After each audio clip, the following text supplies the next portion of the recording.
நாட்டுக்கு ஏற்புடையதான் கேட்போம். அண்ணாமலை பேசும் கம்யூனிசம்ங்கிறது முற்றிலும் ஏற்புடையதல்ல, நடைமுறைக்கு சாத்தியமானதல்ல, மனிதர்களுக்கு ஏற்புடையதல்ல என்பதால் தான் உலகம் முழுக்க நிராகரிக்கப்பட்டிருக்கிறது. சீனாவில் வந்து அது வந்து கம்யூனிசம் தான். இப்போ சர்வாதிகாரத்தை கம்யூனிசம்ன்றீங்களா? இல்லை, நீங்க எதுல கிரீஸ்ல இந்திய ஜனநாயகத்துக்கு சரியானதா வருமாங்கிறது தான் கேள்வி. இல்ல, இந்திய ஜனநாயகத்துக்கு இல்ல, உலகத்துக்கே வந்து இப்ப தேவையில்லாத இர்ரெலவென்ட் அந்த கம்யூனிசம்ங்கிறது. அது முடிஞ்சு போன விஷயம். இவர் சொல்றாரு கம்யூனிஸ்ட்டை பார்த்து பயப்படுறாருன்ட்டு. ஒன்று ஒரு இறந்துடுறாங்கன்னு வச்சுக்க, ஒருத்தவங்க அவங்க பேயா வருவாங்களோ அப்படின்னு ஒரு பயம் இருக்கு எப்பயுமே. அது போல கம்யூனிஸ்டும் இந்தியாவில் இறந்து அறிவியல் பாருங்க. அந்த சிந்தனை வந்து சரியானது. அது ஒன்றும் ஒரு தப்பு கிடையாது அவர் பிரதமர் அவர்கள் சொன்னது.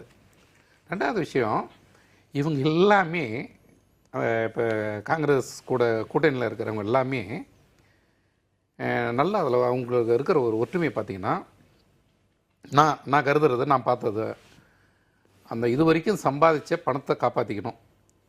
நம்மளோட வாரிசுகளை கம்யூனிஸ்டுகளை விட்டுறேன், கம்யூனிஸ்டில் இதை சேர்க்கக்கூடாது. ஆனஸ்ட்டாக வாரிசு அரசியலை நம்ம அப்படியே பேணி காக்கணும். சரி, அங்கேங்கிற ஒரு முக்கிய அந்த ரெண்டே ஒரு தீம் தானே தவிர இவங்களுக்கு மற்றபடி நாட்டு நலன்லாம் வந்து ஒரு அக்கறை இருக்கிற மாதிரி எதுவுமே தெரியல. ரெண்டாவது இவர் சொல்கிறாரு பிரிவினைவாதத்துக்கு காங்கிரஸுக்கும் சம்மந்தமே இல்லைன்ட்டு. அப்புறம் எப்படி பிரிச்சுட்டு போக முடிஞ்சு? எவ்வளோ பெரிய கேடு அது அந்த பிரிவினைவாதம். பிரிவினைவாதத்தப்போ என்ன சொன்னீங்க? முஸ்லீம்கள்லாம் அங்கே போயிடுங்க, இந்துக்கள்லாம் அங்கே இருங்க நீங்கள். இதனால் இரு தரப்புலையும் எத்தனை லட்சம் மக்கள் கொல்லப்பட்டார்கள். இல்ல, அதெல்லாம் நம்ம தாண்டி வந்துட்டோம். இன்னைக்கு அடுத்த கட்டத்துக்கு வளர்ச்சியை நோக்கி நம்ம போயிட்டு இருக்கிறோம். இப்ப பேசக்கூடிய அந்த அரசியல் பிரித்தாளும் சூழ்ச்சியாது, அந்த பிரிவினைவாதத்தை தூண்டுதான் அப்படிங்கறத எதிர்க்கட்சிகள் கேட்கக்கூடிய கேள்வியா இருக்கு. அந்த நம்ம சௌகரியமான ஒரு தேசத்துல, ஒரு நாட்டில் இருக்கும், நாட்டோட கடைக்கோடி பகுதியில் நம்ம இருக்கிறோம். அந்த கலவரத்தை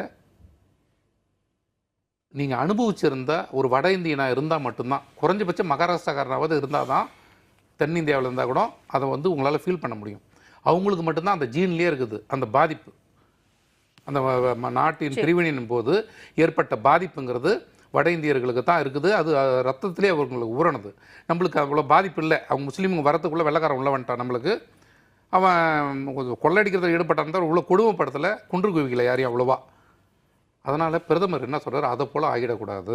சரி, நாட்டை வந்து நாட்டில் இருக்கிற மக்களை அத்தனை பேரையும் நம்ம ஒன்றா கருதணும். இதை போல் மதத்தின் பேரால் வந்து இடஒதுக்கீடு கொடுக்கக்கூடாது.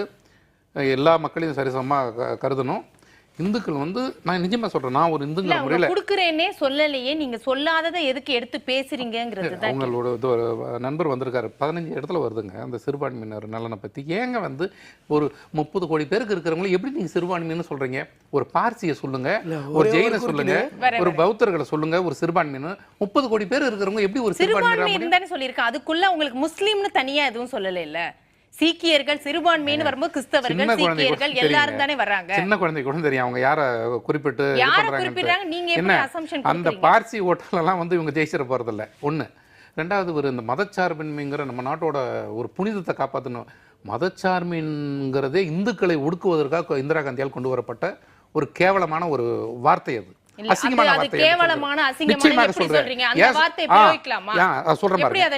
எப்படி சொல்றேன்னா, இப்போ சௌகரியமா அந்த அந்த மதச்சார்பினை பிடிச்சி தொங்கிட்டு இருக்காங்க பாருங்க. அவங்க எல்லாமே பார்த்தீங்கன்னா பகுத்தறிவு வேற வந்துடும் அவங்களுக்கு. எல்லா பகுத்தறிவுமே வந்து இந்து மதத்து மேலே தான் இருக்கும். அந்த பகுத்தறிவு இந்துக்கள் மேலே தான் இருக்கும்.